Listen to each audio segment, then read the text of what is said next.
Hello, I've not done very many videos today. I've been tied up with bits and pieces, and I just thought I'd give you a quick summary, as far as I can from a distance, of the pro-Palestinian marches in London today, and the continued vigil of Vahid Beheshti, the Persian journalist who is campaigning for the Islamic Revolutionary Guard to be proscribed in this country. And as far as I can gather, there was an extraordinary moment where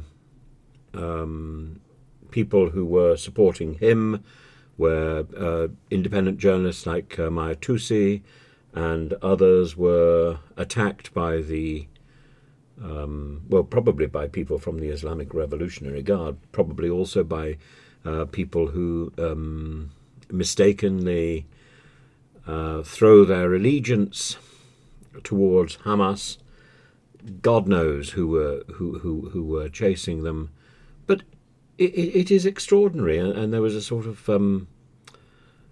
fight between people waving the British flag and people waving the Palestinian flag and so on. The problem is, this is a free-for-all for protest. If somebody's shouting, somebody else wants to shout louder. This isn't the way to conduct a discussion. This is a way simply to foment a riot and mob rule, and whoever talks loudest gets the most attention. The President Erdogan also had a rally today, which was better behaved as far as I can see. But the important story is what's going on in Israel and Gaza, with Israel continuing its siege into Gaza. It's the soldiers now on the ground, going into tunnels, apparently successful, but for how long?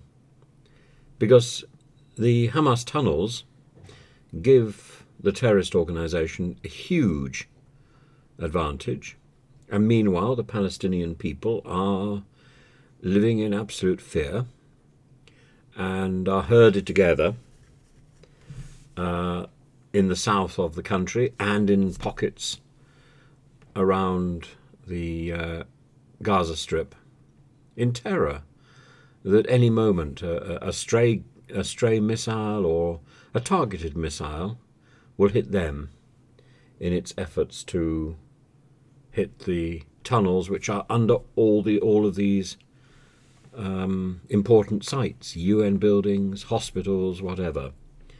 These terrorists have been tunneling like moles under the under sites which are protected, and it's in those sites, presumably, that the terrorists that the hostages are being held. Now, I don't personally think that while I acknowledge the problem, while I support the sovereignty of the State of Israel and the right of the State of Israel to self-defense, I recognize the problem of the hostages being taken. I recognize the problem of a terrorist organization out of control.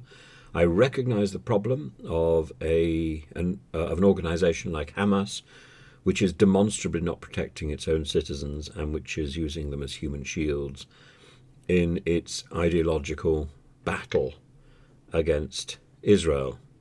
I also recognize the statements which would be made in the past about the destruction of the State of Israel. All of those things I take into account, but at the same time, while I recognize the problem, I don't agree with the solution pursued by Netanyahu. I don't agree with the siege and with the offensive operation when other avenues to ensure the hostages' release have not been fully explored.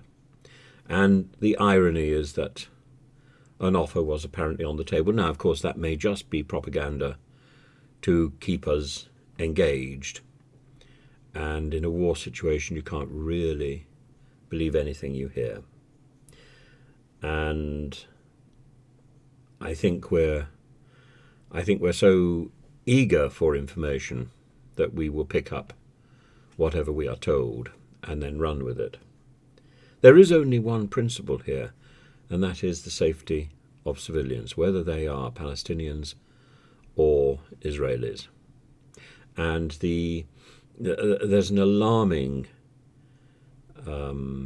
piece of video which has been put out in the Times of India, and it's footage from the Israeli questioning of Hamas activists who were engaged in the attack on October the 7th, and they're saying, what was your command? What were you told to do?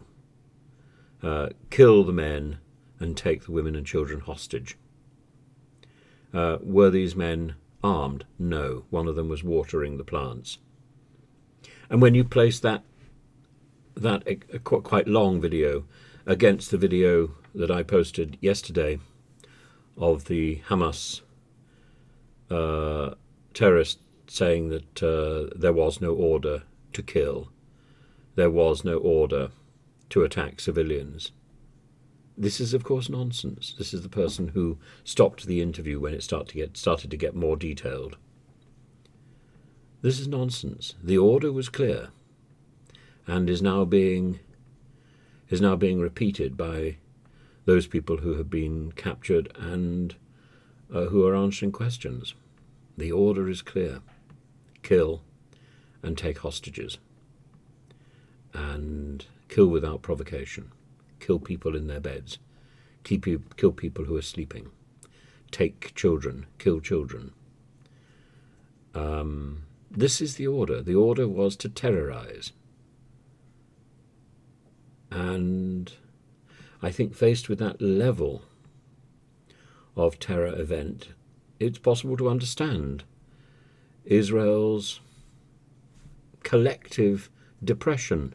Has Israel been depressed? Oh God, yes, for the last 3 weeks. And that is palpable. I feel depressed. Is it the right approach to lay siege to Gaza? No. No. I don't think it's going to get what Israel needs, and I think it's going to further alienate world opinion.